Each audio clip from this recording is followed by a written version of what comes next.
Whether you hydrate to live or live to hydrate, Liquid IV quenches your thirst faster than water alone. With 3 times the electrolytes of the leading sports drink plus 8 vitamins and nutrients for everyday wellness, all in a single sugar-free stick. I love to read, but I also love to read on the treadmill.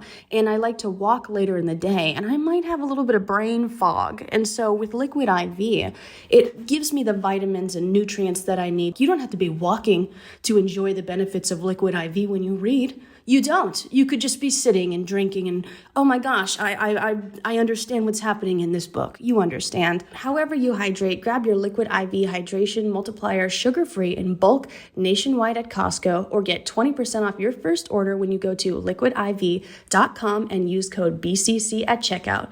That's 20% off your first order when you shop Better Hydration today using promo code BCC at liquidiv.com.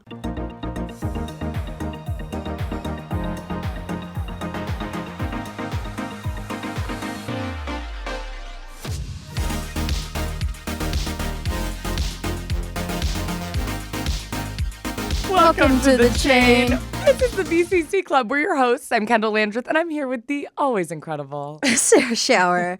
Thank you, Kendahl. You're incredible too. And today we're going to be talking about 8 passengers. Oh boy. Yeah. Oh, good God. It just gets worse and worse. You know what's crazy? I was thinking the other day that I need to go back to one of our first episodes. I think actually our first episode of this podcast, we talked about mommy vloggers, I think. Yeah? And I think I talked about 8 passengers in it, and this was pre any arrest that has happened. Oh, geez. And I think I literally was like, I think this woman's very scary. I think that we need to be careful. I think that she's a little mommy vlogger now, but I think she's going to be in jail one day. And I've been saying that for years. And the other day I pulled up my Hulu. Yeah. And I went to 2020 because sometimes I watch the 2020s when I'm just like doing stuff around the house.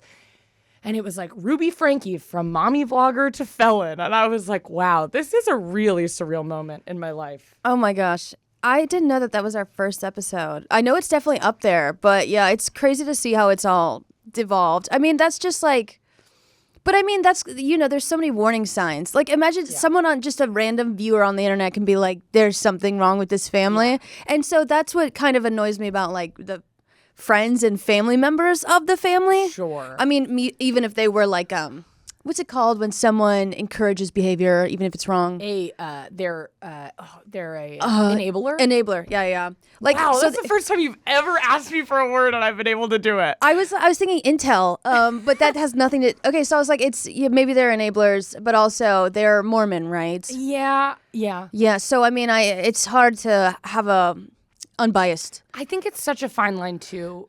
This is not. I don't really, to be honest, have an opinion about the family. Some people have really hard opinions about the family. I'm always like, well, I just don't know what. There's so much that I don't know about that, like what phone calls and opinions, whatever. And I do think it's hard sometimes because CPS is so bad and doesn't do anything. Yeah. So sometimes I feel like they're like, if you see someone in danger and you want to report them, that's what you should do. So report them. And then people do. And then they're like, thank you, we don't care. And then they don't do anything. And I think there's this fine line of like, well, do I want to people like Ruby are so defensive and scary that it's like she'll just cut you out.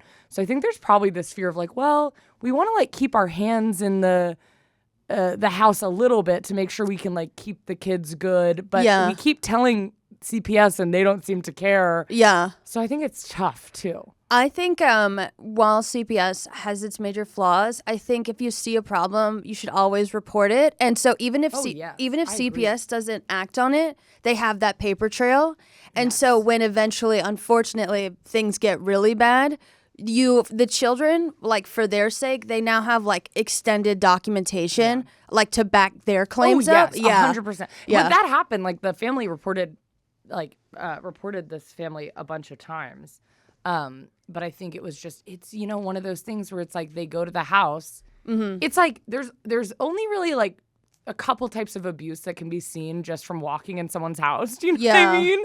So it's sometimes even if someone's like, well, they're being really emotionally abusive. And then they come in and they're like, well, the house is clean. And they're like, yeah, so that's not what I was talking about. I think it can be very hard. But If you don't know what the 8 passengers are, we'll get to it in a little bit. But first of all, Sarah, how was your week?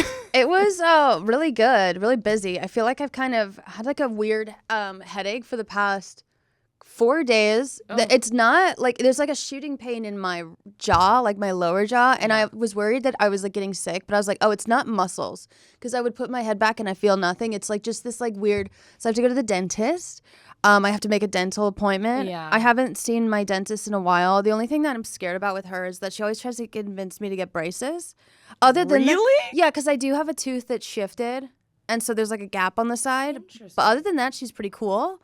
Love her. And you don't want to get braces? Not again. No. You already had it. Yeah. And so like I don't really mind if one tooth is a little bit crooked. That's what happens when you... Did you not wear your retainer? Yeah. Sarah? I would always do that thing of, you put it down on a plate and like during lunch and you throw it away. And then my parents would be like, are you fucking serious? And I'd be like, sorry, I just, So you don't even have it? No. Because what I was going to say is, I'm telling you, life hack, I still have my retainer from when I was a teenager and it's on my bedside table. And I never wear it, but every like 7 months, I will cram it in there. It hurts so bad.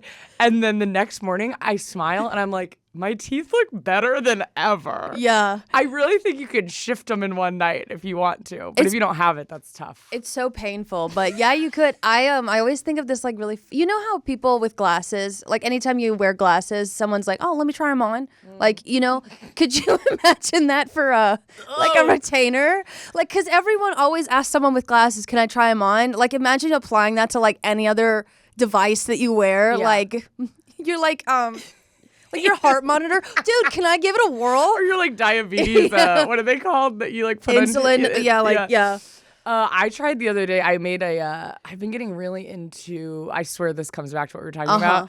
I've been making a lot of flavored waters recently because I have a really big issue with drinking water. I never want to drink water. Yeah, it's like bad. Like when I will not drink water for like 3 days. I drink a Celsius in the morning. I know, it's so bad. What? I drink Diet Cokes. Oh, it just gets worse. It's so bad. I never drink water. It's so hard for me to drink water. I was like, I got to figure something out. So I was like, obviously this isn't the end goal. I hope that one day I can just drink water like an adult. But for now I'm doing those little like Crystal Light. You put a little drop in it, it makes it into pink lemonade. Yeah. And it's been really helping me drink so much water. Good. And it's just like I do a little bit of it. It's like a little bit of sugar. It's like whatever. To drink a bunch of water, that's awesome. So I've been doing that. But the other day, Jordan had brought me home these like powdered, I think they're Celsiuses, powdered Celsiuses. Okay.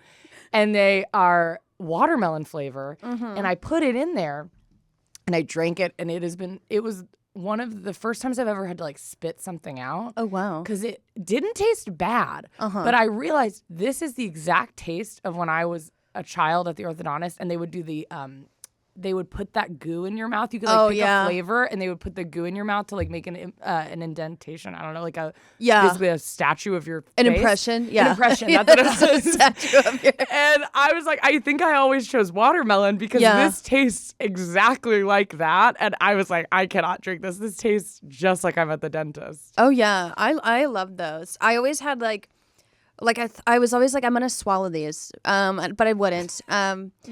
Yeah, because when someone just puts something in your mouth and you, but so how was your week? It's been good. It's been okay. Honestly, it's been fine. I started my period. My periods really hit me hard. I don't know they're not long. They're like 2 days. Same. Really? Yeah. It feels though. I don't know if this is true for you, but it feels like it's not 2 days of a normal period. It feels like 8 days of a period put into 2 days. Yes. Where it's like more blood. Like I cannot leave my toilet. Yeah. It's gross. I'm wearing period underwear, a tampon, and a pad. Like it is so bad. Yeah. And I am in so much pain. And I also become literally crazy. Sorry, I know we're not supposed to say crazy anymore, but if you saw the way I was on my period, it's not good. I am very all over the place. I'm very emotional.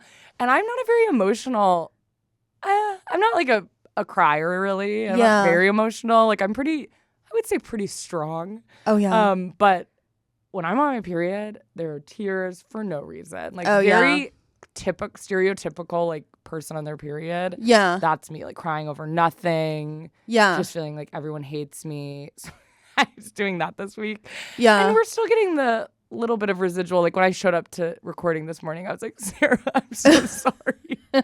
I wasn't late, but then I had to go to the bathroom, and then I made us late, and I felt so bad. Then you started crying while you're But I just felt so bad. So I'm a little emotionally keyed up, and I'm in a huge fight with a fucking airline that I'm not going to say who it is, but I'm in a huge battle because they oh, don't get me started.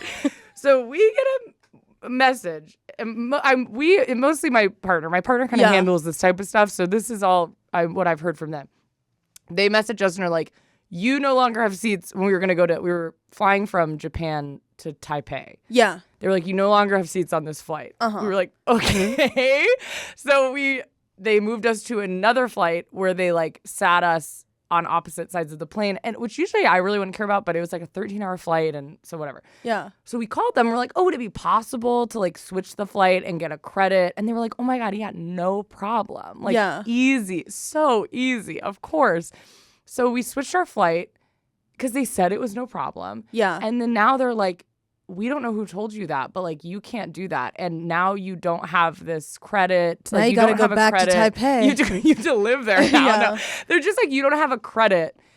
And I'm the type of person who would be like, "All right, well, that's $1,000, I guess, just gone." I mean, it's like. Wait, did you buy insurance for the flight? I don't know. Probably. I don't know. But they were like, this is no problem. They were like, "We'll put the credit in your account. This is easy. This happens all the time." So we listened to them. We're like, okay. And now the airlines is being like, "We don't know who you talked to." But that's not true. I'm like, "Oh, I must have called the wrong number. I must have called not that airline. I must have called a random woman in the middle of Idaho who just talks to me." So we were like, "Well, we talked to you and you said this." And there's like, they record those calls. I'm like, whatever. But now they're like, then we'll talk to one person. They're like, "Okay, well, we can't do that, but we'll get you this credit." And then that credit doesn't come. And we call again and they're like, "I don't know who told you." This has happened like 6 times. We've been on the phone with like 10 different people. Are you recording these conversations? At this point, yes. And now we're doing a lot of it via email because we're like, we need this like written down. Yeah. People are like, "No worries. We figured it out this different way. I don't know who you talked to before, but we'll figure out this way." Then nothing happens. We call again. They're like, "I don't know who told you that, but that's not true." It's happened so many times. It's so crazy. Yeah. And then the last one was this morning. This woman was like, "Wow, this is insane. We're so sorry. I personally am going to contact whatever on your behalf." And then we received this same email that's like, "Thank you so much for your feedback for our airline. Our number one priority is making sure that you have a good experience with us. So we really want to thank you for taking the time to send us feedback. We hope to have you fly with us again." I'm like, I'm not sending feedback. I have a question and I need help. It's so crazy, but it's been like a true nightmare. Yeah. But I never go through with things like this. I'm always just like, well, I love a convenience fee. You know what I mean? That's very privileged, but I'm always like, well, if I don't have to talk to anyone on the phone, I'll pay $70,000. Yeah. But my partner is not like that. So they really want to and then at this point, they're like so angry that we're kind of like, we can't let this airline win. Yeah. But I love to just put my hands up and let someone win and not have to deal with it. But my poor fiance is really pushing through trying to get this fixed. So that's been this week. Yeah, Naomi doesn't let people win either. And speaking of airlines, they flew to Poland recently, but their first flight was to London, and then their flight to London got pushed back by 3 hours, which means they missed their connecting flight. And they were like, no. And so then, they had to get pushed back they got to move to their flight, but then they were flying to England, which means they're legally required to give you housing or board. Yeah. And they also compensated Naomi for the entire missing flight and also paid them. And so I was like, I would have just been like, damn, I'm screwed. I know. I'm the same way. I'm like, there's nothing I could do. But it's so crazy because I am like, first of all, this company messed up. They messed up. And on multiple occasions, it was like, this was all their fault. And they kept being like, well, why did you change the flight only?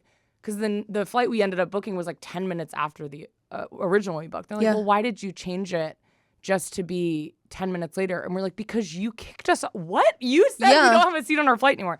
And then they were like, well, you could have come to the airport and tried to get on the flight. I was like, what? I'm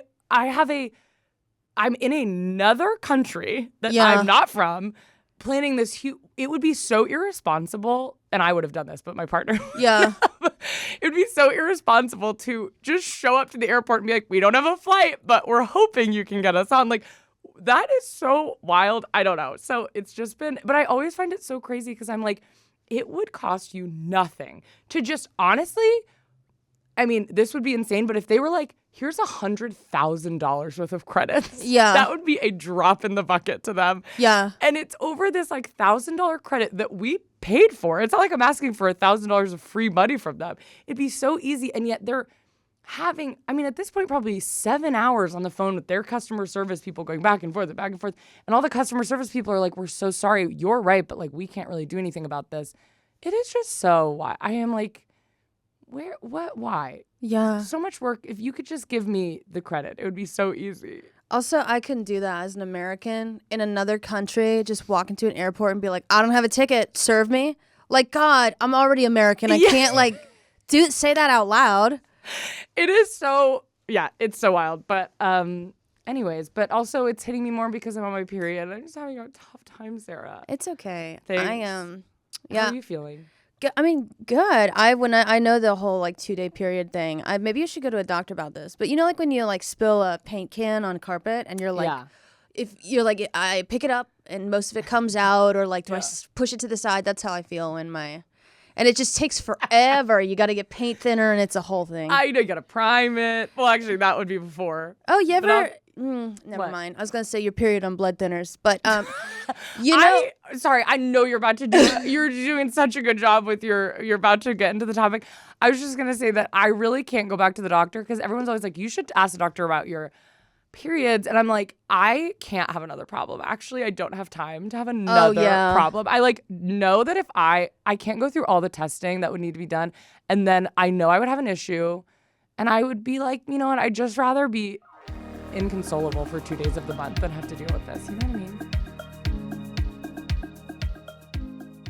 Hi guys, this week's episode is sponsored by Liquid IV. Sarah, what's your hydration style? Guys, I'm literally getting to it right now. So I like to have a water bottle on me at all times because I'm getting older and drier everywhere. And if I turn into a big California raisin, it's going to be impossible to host this podcast.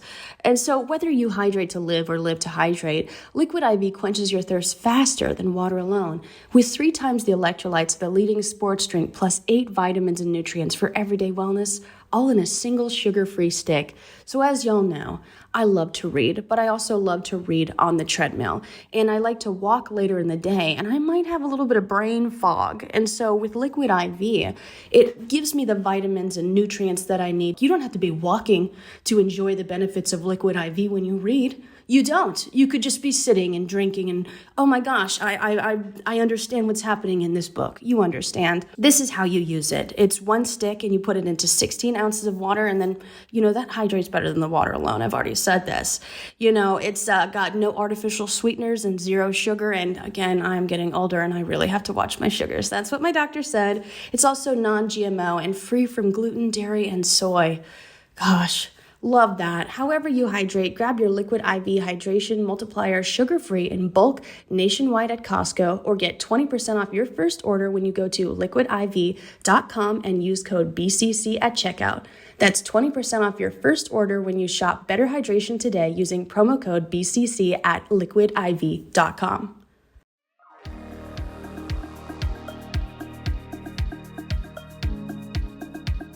Yeah, there's like, it's the odds are already stacked against me. I can't, just let me, but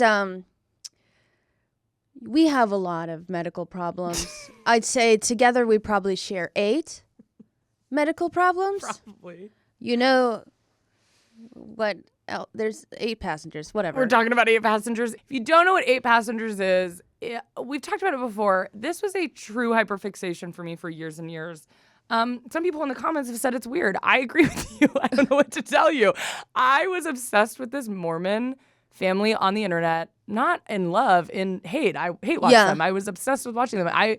Since I was in high school, I was like, these people are so fascinating because they're so bizarre. Yeah. The ringleader of it all, Ruby Franke, just to give a really quick rundown. Ruby Franke has 6 kids and her husband. They're big LDS Mormons.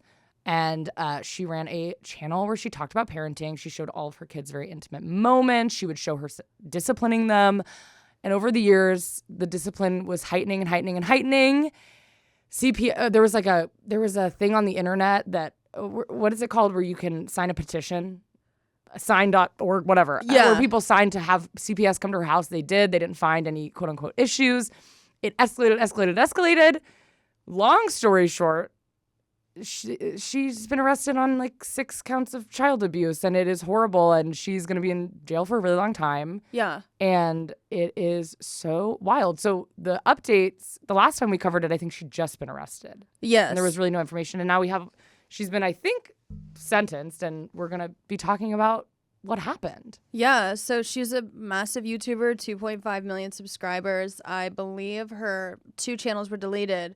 And so like Kendahl said, there were signs in the videos of abuse, like restricting food. In one video, you know, she would be seen telling her sons they would, quote, lose the privileges to eat dinner if they continued play fighting. In another, she said that her 6-year-old needed to go hungry after forgetting to take her lunch to school, which we talked about, which is just, I don't understand how that's not like enough evidence for, I mean, I guess for CPS, like if you're willing to show the world that you think that your kids need to starve, that's just, I feel like, the tip of the iceberg. I would assume there's much worse going on behind the scenes. I know. I mean, it's so hard because I think, you know, and obviously now that we know all of this, we'll get into this later, but like the level of abuse was so insane, like worse than I could actually imagine. Like, it is so insane.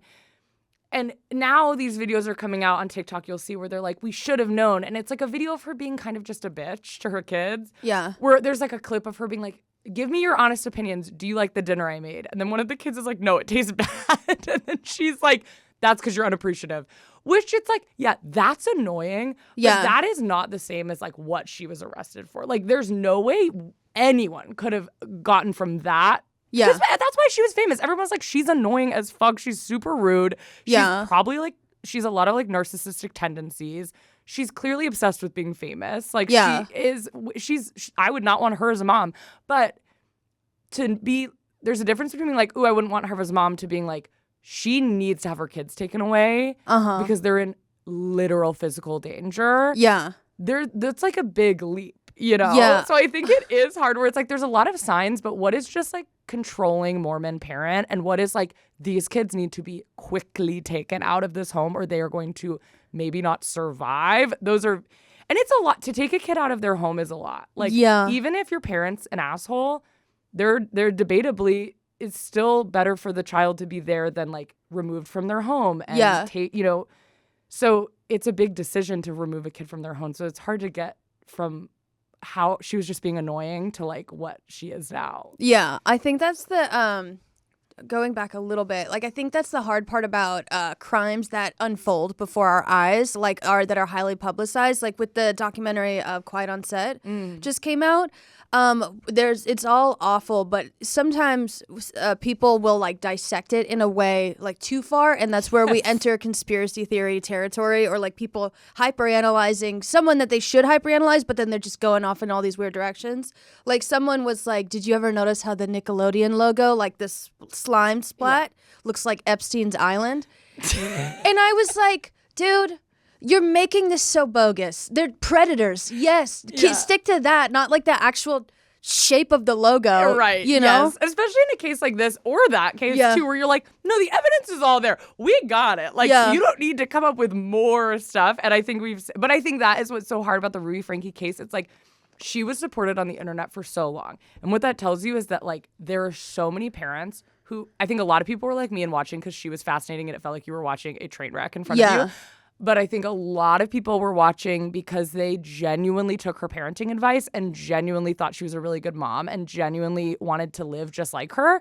And there are many Mormon parents who parent in a way that I would find unacceptable. Oh, yeah. But it's not my kids. And also, like, there has to be a line of, like, what is an opinion on parenting and what is like abuse? Yeah. You know? There's really intensive, like, I think a huge part of being from what I've gathered, children in the Mormon church are expected to be very obedient. Yeah. And that is just a very slippery slope. And I think it's one of those things that's like, well, you better get a really nice fucking mom. Yeah. Because if their whole thing is like, you better be obedient, and then you get a even slightly controlling, even slightly mean mother. Yeah. Or even a mom who's like sweet but has mood swings, it is so justified to do insane stuff for no reason. Yeah, I was gonna say this. It's like you also said, like, in the videos, I'll get back to the Mormon thing. Like, in the videos, people, like, there would be these questionable things, like, kind of, like, buried in it, and you're like, that's weird.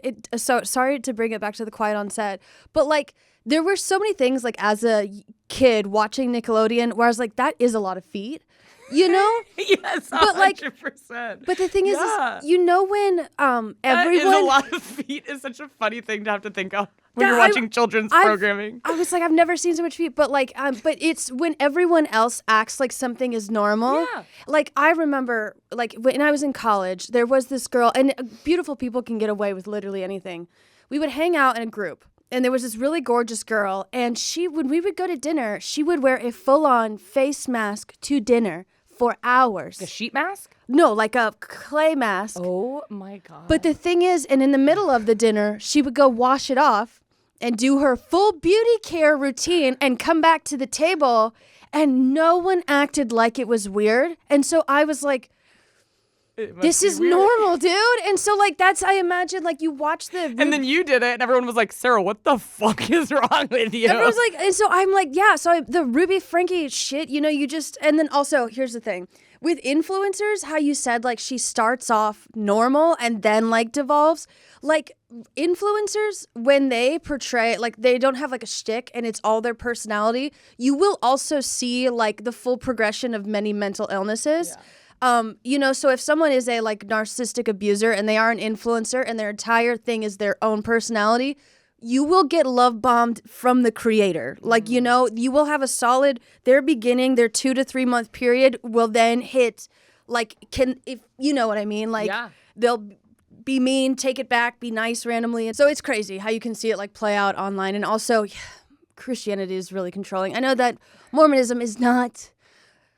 Mormonism I don't get it. It's all confusing. It's like, because some people, I've heard people, it's the same, but it's not. It's obviously not the same. There's 2 different books, but then they read the Bible too. It's very confusing. Yeah, it's like, you know how queerness is an umbrella? Mm-hmm. If that was the Christian church, then Mormonism would be metrosexuals. You're like... What's going on over there? You guys dress... And what are the rules? It's all based on how you dress? No, okay. But you're not actually... I don't know. That's a very stretch. Funny. But there's also like beanbag sleeping. Yeah, so she basically... but this is so common. I mean, these are full... businesses that have this. She sends her son to like a wilderness camp. Yeah. There's documentaries you can watch. I mean, if you're sending your kid to a wilderness camp now, come on. You should be arrested for that. Like, you can watch a documentary after documentary, but what I think is so hard is that when you're a Mormon, from what I've gathered, you go to the church for pretty much any issue you have. It's like, I go to this church. And they will tell you, this is where you should send your kid. Mm-hmm. And you've built trust in these people. Like, these are people that I feel like the Mormon church especially is small enough that it's like, these are people you know. Like, they're telling you, go here, and they're friends, and they know your kids, and they know your family. Go to this person. They are signed off by the Mormon church. Yeah. And so Ruby sends her son to this camp called Anastasia. And people were like, that's weird. Yeah. But some people weren't like that. Some people were like, you're doing what needs to be done. And he gets back and I guess was like later on in one of the vlogs is joking because he's kind of funny. He has a sense of humor. Uh-huh. And he's like, well, I've been sleeping on a beanbag chair for 9 months since I got back from that camp. And they explain that he, I guess, had woken his brother up. I probably talked about this in the last podcast, so I'll try to speed through it. But his younger brother, he'd woken him up and the oldest son had woken up the younger brother in the middle of the night and was like, we're going to Disneyland. And the younger brother got all dressed for Disney and was so excited. And then it was a prank. Yeah, kind of rude. But like also, as a person who's grown up with a bunch of siblings, been there. Like, have totally had something like that happen to me. And instead of just like sitting him down and being like, that was mean, apologize to your brother. Yeah. Would you like if someone did that to you? Whatever. Also, the kid is like 17. You can have a real conversation with him. Just be like, dude, don't fucking do that. That's rude.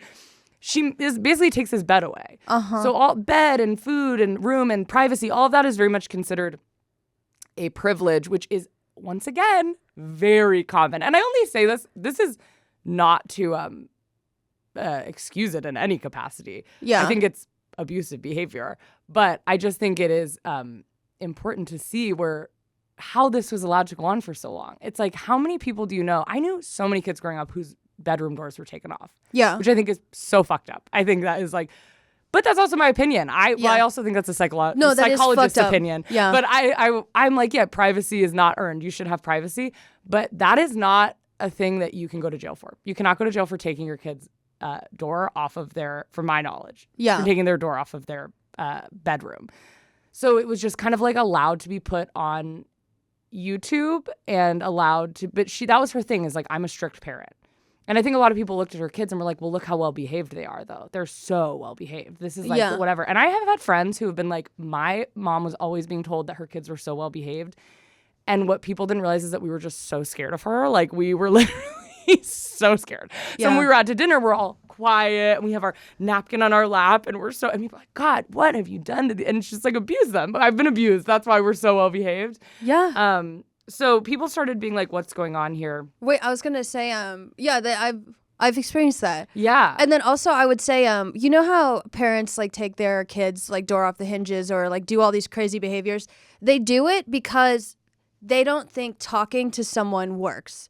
Like, if someone tried to confront them about their behavior and just tried to talk it through, they're like, this wouldn't work on me, so it's not going to work on kids. Yeah. But the thing is that kids are developing, so talking to them and, like, sitting them down and explaining boundaries or being like, that was inappropriate, that does work on them. It doesn't work on adults who, like, have hardened, and like if you probably took Frankie's door off her hinges, then she would be like, I'm being punished. But like talking to her is right. Well, and I think that's the issue with a lot of religion in general, where it's like you can be a person who's very religious and have morals and values separately and be like a super incredible person. Yeah. But all of these people are so, well, why would you not lie? Because you don't want to go to hell. Why would you not do this? Because you don't want to go to hell. That's like very selfish. That's very like self-serving. Like, oh, well, I don't want to do this thing because I want to have a good afterlife.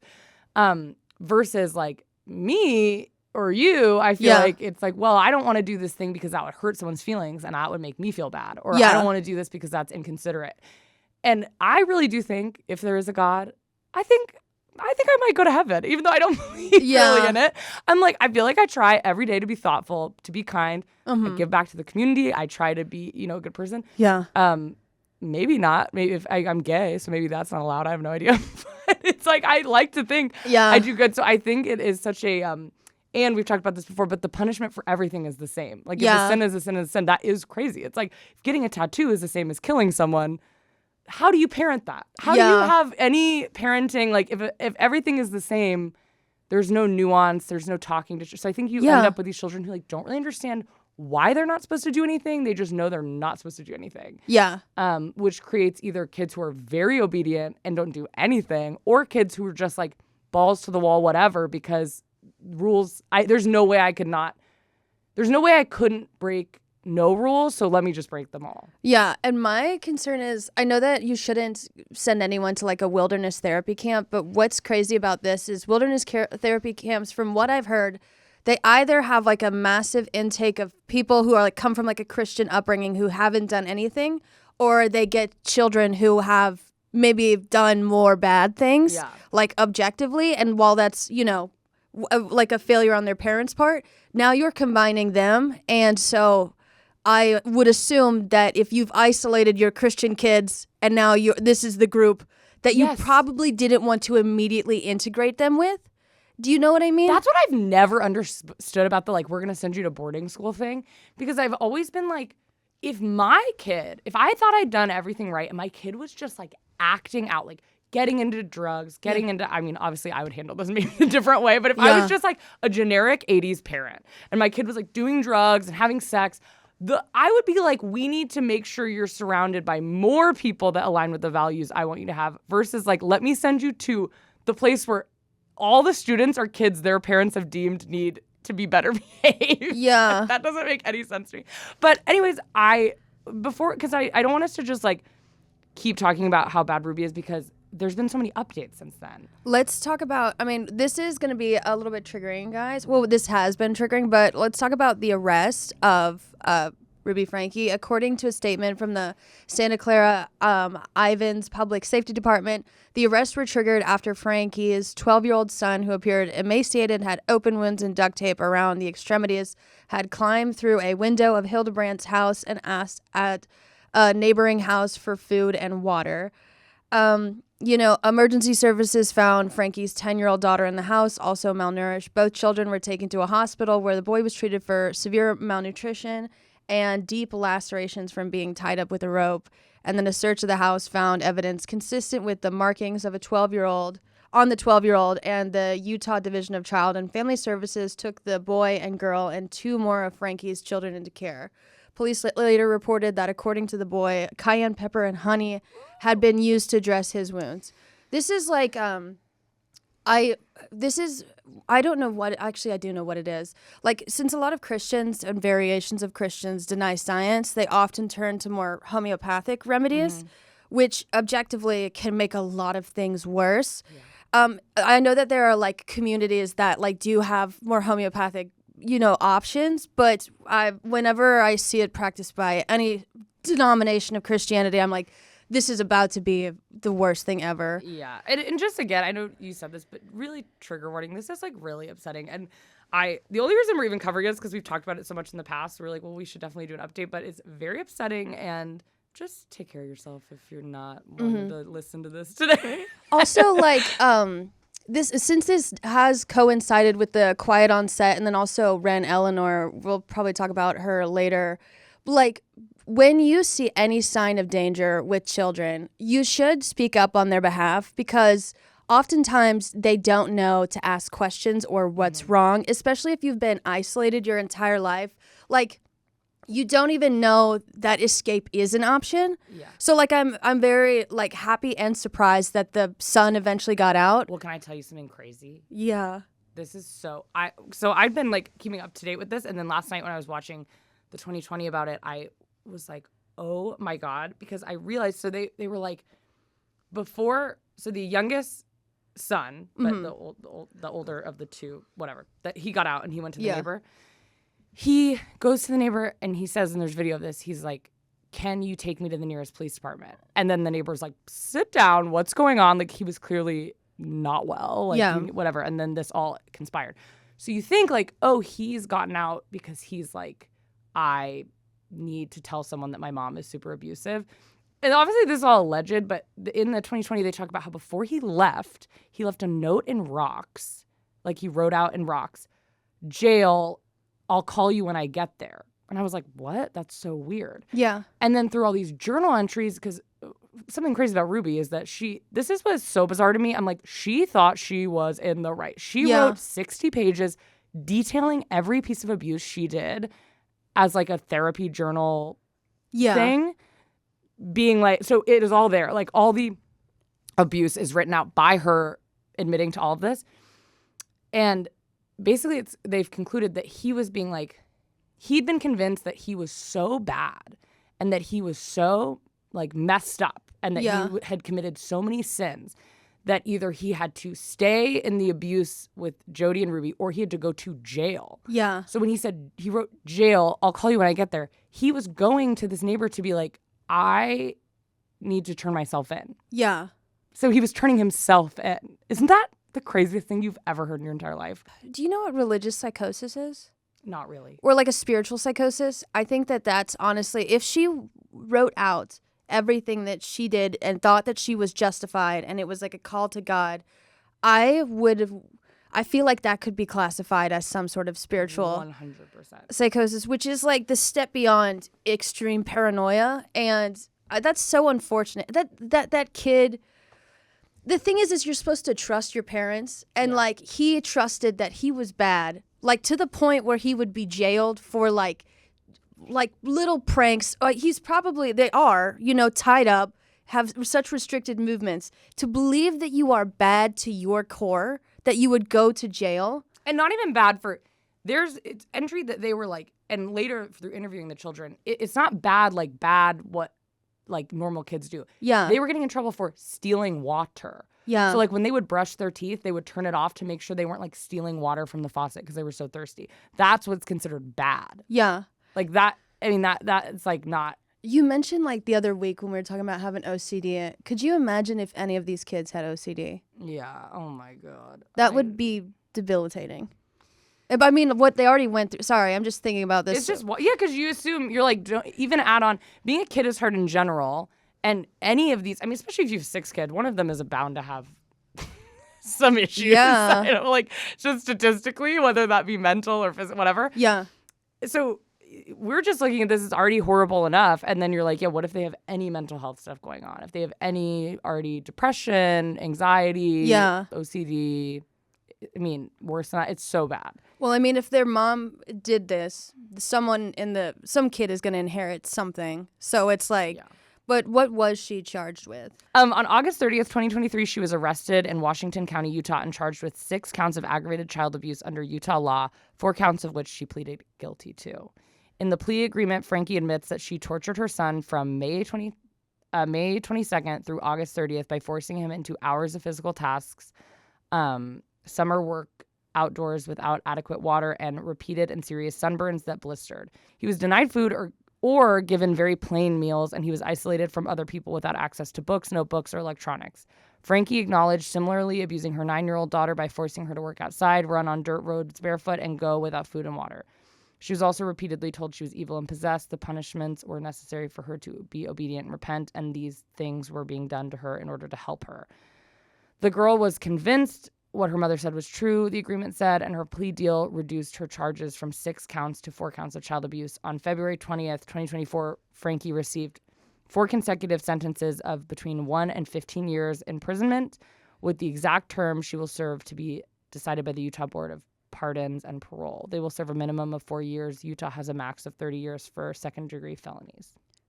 How is that even possible? Like, okay, the fact that her daughter was repeatedly told she was evil and possessed, that, that's, oh my gosh, she's not in the world anymore. And what's crazy, so there's 2 people really in this case, which is Ruby and then Jody Hildebrandt, who is Jody's therapist, from my understanding, recommended to her by the Mormon Church. A very common therapist that was used there. She'd lost her license for like 18 months or something for bad practice, and then started her own company, Connections, in which she partnered with Ruby because Ruby has this huge internet following. And so it is so crazy. This woman, why I do think it's easy to just go, well, they should be in jail for the rest of their life. It's bad. It's so bad. But there also can be nuance. I think anytime someone's like, well, this is what's crazy about the Ruby situation, people are like, point blank, she should face the worst prison sentence of all time. And it's like, okay, but there are like nuances within this, which is that Jody has, and they talk about this in the 2020, Jody has already done this before. Like she has there's proof of her doing this to people before Ruby's kids, she's been doing this for years and years and years. She's a nuts woman. And so that is where I think there is like a difference between the two, where it's like Ruby hasn't done this before. Just in a court of law. I'm not saying like my opinions on that. I just mean like there's like a repeated, almost like premeditated thing on Jody's side. Which is kind of really disturbing. I think it's like God, I actually was reading a study on this. You know how like a lot of people, like guys, are like pulled, like they become cops because they like want some power. Something similar happens with women in the medical field. Not so much like, it's more like nursing has the highest rate of bullying, and I'm not saying any woman. I'm so serious. No, I know it is 30% above the next job that has like high cases of bullying. But like because you're controlling someone's health. And I guess a cop is also technically as well doing that. Controlling someone's life. In the literal sense. It's there's a lot of medical professionals who are just not there for the best reasons. And so it would make sense. And if the mother was experiencing a spiritual psychosis, and I mean, I feel like I'm not a doctor, but if she genuinely punished her kids to the point where she gave them like sun poisoning and thought they were both possessed, and then you're backed up by someone who claims to be a therapist. And not claims, is. Yeah. So like, is a therapist. If I'm in the midst of a psychosis episode and a therapist is telling me I am fine or I'm doing what's necessary, can you imagine how awful that would be? I mean, yeah. Well, and I think some people get very like, so you're saying Ruby should get out of prison right now and have access to her children? I am saying no. She should she should be put in a hospital. Exactly. Yeah. That's why I think it's so hard with stuff like this where it's like there's and I feel like you and I align pretty similarly on what we think about the police. Yeah. But I think sometimes people are so black and white. Well, you hear people when you're like, well, I don't believe in police. And they're like, so you think, I'm not saying you've said that, but I just like, if someone's like, oh, I believe in defending the police, people are like, oh, so you think that Jeffrey Dahmer should teach a first grade class? Yeah. So actually, no, that's not what I think. But I am like, clearly something is going on with Ruby. What she did to her children stays the same. All of that is stuff that is not changed. And like, those children are in such danger and they should be the priority. Like they should be the people who we're worried about. And she is bad Ruby. No, seriously. But something's going on. This woman is gone off her rocker. And what is so the only kind of lighter note on this whole topic that people have found a little bit funny is the wrong word. But her and Jody's relationship is so bizarre. Gay. And it's so gay. And we find out through, everyone's always thought that and made jokes about it. Like when they're filming these parenting videos, they are like, they're like Drew Barrymore interviewing people. They're like up on each other's laps, holding each other's hands. It's so funny and weird. They're also very anti-gay. So they talk about that publicly. They think it's a sin. But Kevin, who's Ruby's husband, he filed for divorce. But there's a lot of like, where the fuck has he been? Yeah. He's been out of the house for a year. In the interrogations, he's like, I haven't seen any of my kids for a year. And he says it's because I had a porn addiction. And this is a very common thing Jody has done to hundreds and hundreds of patients. She's been like, if you're a man, you have a porn addiction. What does that mean? It means you've watched porn. I have a porn addiction, I guess, then too. You know, like if you've seen porn at all, you have a porn addiction and you're a pedophile. That is what Jody thinks. Oh, yeah. And so he was like, she moved in with us. She was their marriage counselor. She moves in with them. Yeah. Is going on every anniversary dinner, is going whatever. Slowly Ruby starts sleeping in bed with Jody. Like they are sleeping together in the same bed. And then he is asked to move out for the safety of the children. And he is so at this point, and this is hearsay, this is what he says, so who knows what the truth. But he's like, I believed I was a danger to my children. I was a bad person. I had this porn addiction. I needed to work on myself, and it was not things I was doing in the marriage were causing issues, so I just needed to move out of the house. And he was like asked to move out of the house. I'm like, what type of gay shit was going on in that house? I think the therapist has like narcissistic tendencies because you're supposed to get someone alone, especially if they're vulnerable. I think that she was like, porn addiction, so he needs to get out. So like the only other authority figure is not there to question what's happening. Right. And so she's not going to question a therapist and a religious leader being like, this man is unhealthy for the house. She did that to get her alone. It's so weird. And also if she does have any gay tendencies, I'm sorry, I know people can't look gay, but she does. Why don't you Google a picture of Jody Hildebrandt and you tell me what you think? Well, I mean, look at all the I mean, there are a lot of people who unfortunately are closeted because like they, don't feel safe. But like, look at all the Republicans who like, it's just bursting at the seams. Yeah. Like when you suppress such a massive part of yourself, like you're going to lash out and it's going to be bad. So if they are gay, I know that she's taking advantage of her. Probably, but also the mom is completely in the wrong as well. 100%. And I think, like I said, I only keep repeating this because I don't want it to ever seem like I'm like, Ruby's a victim. I don't feel she that probably way. is. But I'm like, you can be a victim and also be a abuser. Like those all can exist and be true. It's not black and white. It's not that I'm like, oh, there's a world where it's like, obviously, that's like not even maybe that's what happened. Clearly, Ruby has been in some way, her mindset and the way she thinks about things have been changed. Yeah. Like you don't go from a woman who's kind of controlling and strict to a person who's like on the verge of killing her children. That is not a natural like, progression. Something has happened. And her family, she does, the children, all of it seems like when Jodi was introduced to the picture, something was ignited in her. That doesn't mean that she's in the right. It just means like that is something that can also be true. Yeah, I mean, and I this is not the same, but my mom is a doctor and incredibly Christian, and like the absolute fear that she could instill in me and like make it sound like religiously backed up. Like I know that they're two adults, but still, if someone is mentally vulnerable, as I think the mom is, even though she still, you know, did horribly wrong. Like my mom, when I wanted to was becoming a teenager, she's like, if you have sex, you will have every STD like immediately.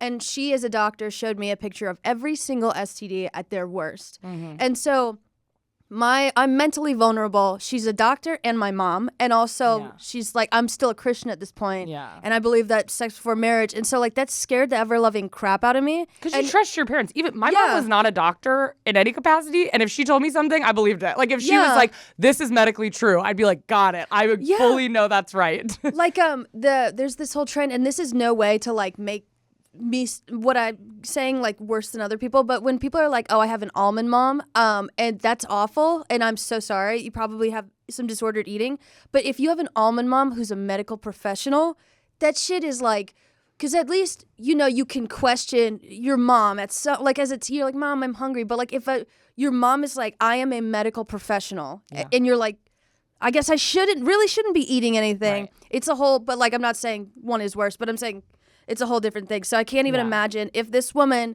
is mentally deteriorating and she's already isolated in the faith, and then her husband leaves, and then she thinks that her children are possessed. I have no doubt. I would not love, but I would like to see the conversations between them. Oh my God. You can read them. They're in the freaking diaries. She just like wrote everything out in these diaries. It is so wild, which it's like every single day she wrote what she did, what happened, why she did it, things she would say to them. It is so nuts. And the first call that she makes to her husband she's just been arrested for child abuse. Her children are in the hospital with genuinely, I was watching the 2020 and they showed a picture of the wounds, and I genuinely regret seeing it. I cannot get it out. It's so disgusting and upsetting, and it is so bad. Like it's not, I couldn't even have imagined what it was like. Yeah. She's like so worried about Jodi on the phone with her husband. She's like so worried about it, saying, you know, they're so mean to Jodi. They're so mean to her. She's trying to help and they're so mean. And people don't understand that kids can be evil. And like, I basically saying that she got a message in her brain from God that like Russell was gone and her time teaching him was going to end. And she was like, I'm not ready. Like, I have so much more I need to teach him. Yeah. Because he's so, like, he's a demon, basically. Yeah. And she was so worried about Jodi. She was so, like, sad and upset, and even says on the call, she's like, I'm calm and I feel good. And her husband's like, well, the kids are in the hospital for 3 days, so sounds pretty bad. And she's like, they're just exaggerating it. Like, they don't need to be in the hospital. Like, they're fine. It's just so... Yeah. She has... Her and Jodi's relationship doesn't make anything right, but there is something really deep and dark-sided going on there. Yeah. Like, her infatuation, obsession, and connection to Jodi. And I think it's like, it's always weird in court stuff because obviously 3 months later, she's singing a different tune. She's like, well, I've gotten away from Jodi and I realize how brainwashed I've been and blah, blah, blah, blah, blah. And I think people are always, rightfully so, hesitant to trust anything someone who's in the middle of a trial is going to say 3 months later. Because at this point, she's talked to attorneys. People, I'm sure, have been like, the only way you're going to get out of this is pleading to like being brainwashed. That is not even get out. The only way you're not going to spend a life in prison is to say that you were brainwashed and manipulated. So it makes sense she would say that. But at the same time, I'm like, there is probably truth to it. She was separated from this woman she'd been only speaking to. Yeah. Because she wasn't even like really seeing, I mean, her children were, something that's so sad is the son was asked in the hospital, like, if he'd seen his sister. Yeah. And he's like, I haven't seen her in a month. Like, they were isolated from each other. They were in the same house, hadn't seen each other in a month. Yeah. Because the isolation is so nuts. And they were planning on, in the journals, it says that Jody and Ruby were planning to buy property way out in the middle of fucking nowhere to continue so that they have more work for the children to do, which is so upsetting. Yeah. And so it's like, I'm sure Ruby's saying things to get a lower sentence, and she is a bad woman, but I thought she was a bad woman for a really long time. This is a whole other level of bad woman. But also it's like, yeah, I'm sure space from Jody has also made her be like, holy shit, what the fuck did I, you know what I mean? Yeah. I would assume any space from a person like that is going to make you change in some way. Yeah. Doesn't make what you did any less bad. It's just, I'm sure that is true. I don't know. You know what I mean? Yes, I do. I think there's something seriously wrong with Jody. I would love to read a book on her because I have a hunch. But there are some additional points to bring up that are like good. In August, like Illinois became the first state to pass a law that would ensure financial compensation for minors defined as children under 16 years old who are featured in blogs or video blogs. And on January 10th, Democratic Representatives Michelle Grimm and Lauren McNally introduced what they call the Kidfluencer Protection Act in Ohio. If passed, the legislation would require that a percentage from content child influencers are featured in that meets a certain monetary threshold would be set aside for them in a trust. And the percentage of the earnings depends on several factors, including the percentage of the time the likeness, name, and photograph of the person visually appears in or is the subject of an oral narrative included in. Thank God. Because I hate when people do. I didn't think they were going to include story times about my son's first wet dream. You know, but now it is. And then a video in comparison to the total length of the video. And then Jake said, this still feels problematic because kids could find this out and then try extra hard to go viral with their parents in hopes of getting money later on. Well, then I feel like that would be on the kids. Well, I guess I'm like, that's still your parents' fault. I don't know. Yeah. It's like, you could do the same thing. Like, if I found out that I wanted to be a movie star, like when I was in 8th grade, I begged my mom to let me move to LA and be an actor, and she said no. Yeah. So I think it's like you're still a kind of, your brain is not fully developed, and you are. Also, I'm like, okay, if you go viral, which is hard to do, then okay, you get that money. You know what I mean? I'm like, if you want to spend your whole high school career trying to go viral in videos with your parents, and then you go viral, I'm like, I guess that money is still owed to you. Yeah, you can still be cringe and a minor. But on January 29th, the California Senate passed Senate Bill 764, putting the state one step closer to passing protections for influencer children. So basically, there are laws being introduced, and what is great is, like, after, I keep mentioning it, like Quiet on Set and this, there needs to be so many more protections for kids. Because parents just see their children as an extension of themselves to make money or like live out some fantasy, which is really just, God, it's so unfortunate. I don't know. It's disgusting. It's bad. And now it's gotten to this point, you know, we talked about this on van life influencers, but there are people who are like quitting their jobs, buying a van, in hopes to become famous. And I'm telling you, it is the exact same with children. Yeah. And I feel like people cannot wrap their brain around it, but it's like, it's true. People are having babies because it is such a big market on the internet. Yeah. And I'm sure it comes with other thoughts. Like, I'm sure it's people who are like, well, I've always wanted a baby, but deep down, I'm also like, I could go viral. Yeah. And they're right, because they do go viral because people watch it like it's crack. Like, people want to see it so bad.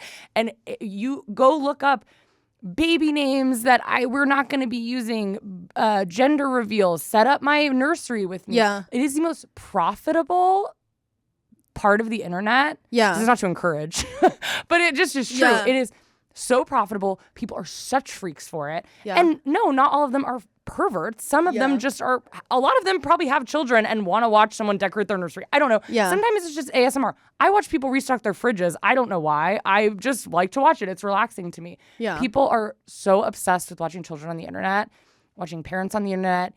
And do I think most of the people are not coming from a bad place? Sure. But it doesn't really matter what place you're coming from. Like, these children's lives are being completely put on the internet, and they're not being. And I think people compare it to Hollywood a lot.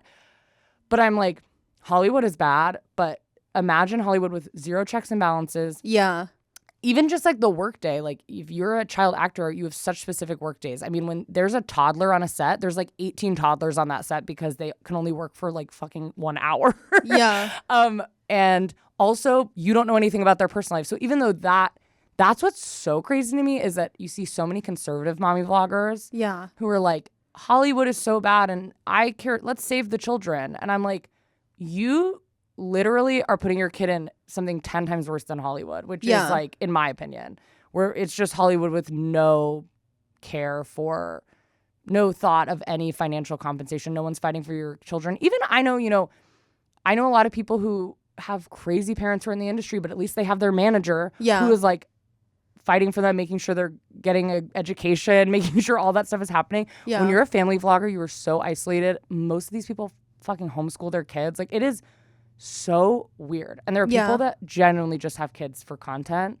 And yeah, I'm sure naturally maternal instincts kick in and they love the child. Yeah. But like, it is like my sister's keeper out here. They are having children to make money. It is so crazy. Yeah.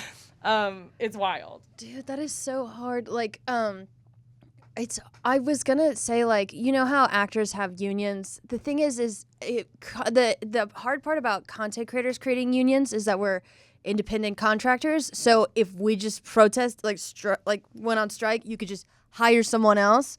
Like, yeah. Like, so I was trying to think of something like a workaround for the kids, like kids unions. But if the parents are taking advantage of them, I doubt they would want to stand on those picket lines. So it'd have to be, well, people standing up for kids. But it's crazy that all the laws are probably going to be centered around, which is great. A great start is like how, like, money and like setting it aside.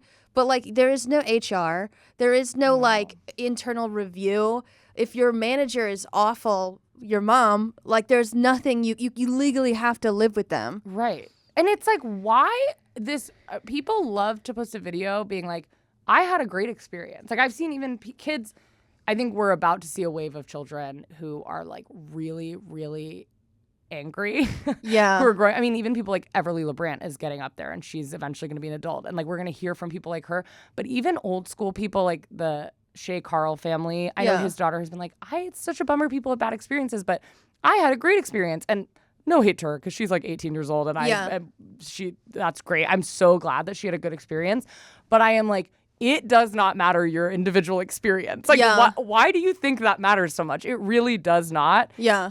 There are so many bad people. If you set aside a bunch of money for your kid every month because they're on the internet, okay, cool. But like, you're not everyone and you don't have to do that. And that's crazy that you don't have to do that. That should not be an A+ from you for a mom. That should be like bare minimum. Of course you have to do that. Yeah. And it's just wild. Obviously, this is not a situation that has come from specific. I mean, honestly, I would say I'm grateful that Ruby Franke posted her children on the internet because it seems like the only people that were calling her out for anything and making sure the children were safe.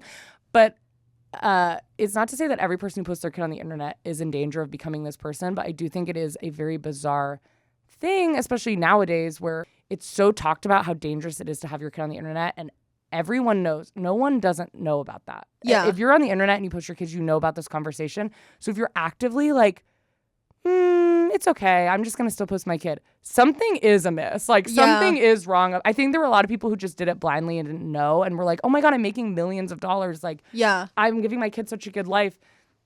And they weren't thinking about the implications. But so many parents have taken their kids off the internet.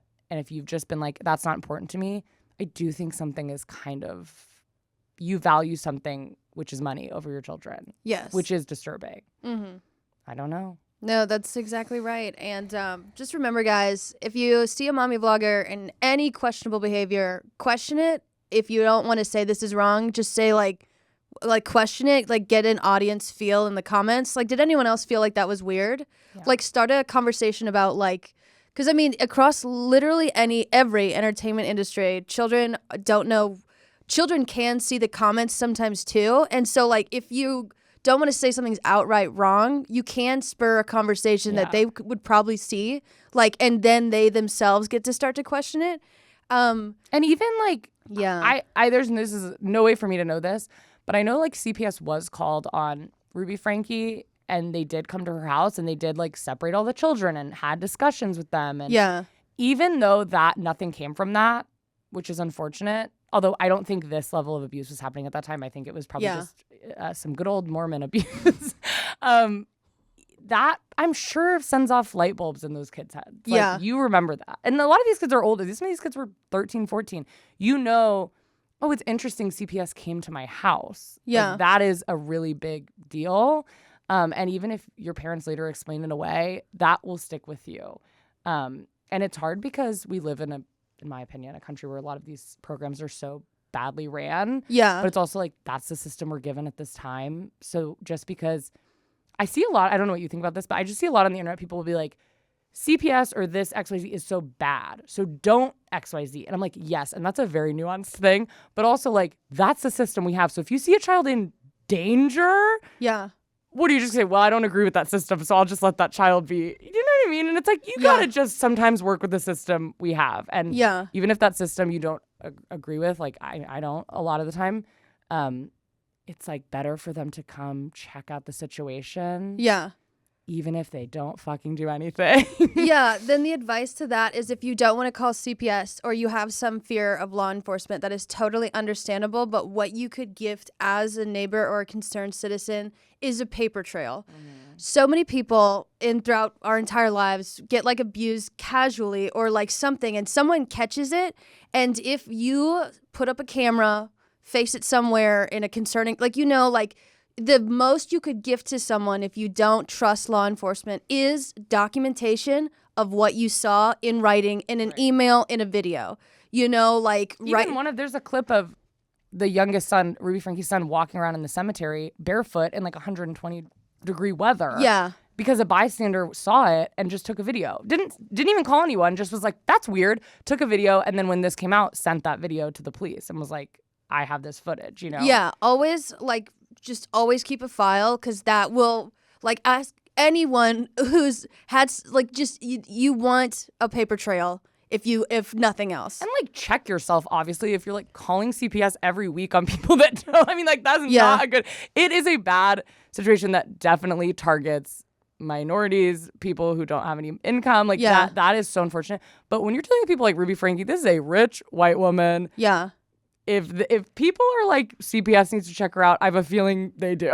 You know? So obviously check your reasonings why. I hope I wouldn't have to say that to our viewers, but you know what I mean? So I think, it's a tough situation sometimes where you're like, I don't want to put anyone in a bad spot. Or sometimes you're like, I don't know a lot about the situation. I don't know. Like, what if I'm wrong? And it's like, well, then you're wrong. And the government will hopefully figure that out. I don't know. It's so complicated, but I think it's just such a bad, I think this has just been very eye-opening because people watched this unfold so slowly online and were like, Ruby seems not good. And it has obviously, unfortunately, gotten to such a place that it is like undeniably some of the worst abuse I've ever read about, seen. It is so mentally and physically disturbing. But the fact that this was all put on the internet for people to see, even just from a place of like, these kids are going to have this on the internet for the rest of their life. Like, the worst abuse they've ever faced is now they can't go to school. I mean, you can't, there is so intimate details put up on the internet about the worst time in their entire life where they have life-altering abuse that is going to be so hard to move past. When they apply for college, when they go anywhere, people will know their names, and that sucks. Yeah. So big bummer. Well, we'll keep you updated, guys. Yeah. Watch out for your neighbors and always comment if something's weird. Prompt a conversation. Do what you can. But that's been this episode of the BCC Club. Make sure to like us, rate us. Please 5 stars. No, I mean on Apple Podcasts, Spotify, like any place you listen to your podcast, like 5 stars. YouTube, make sure to like and subscribe.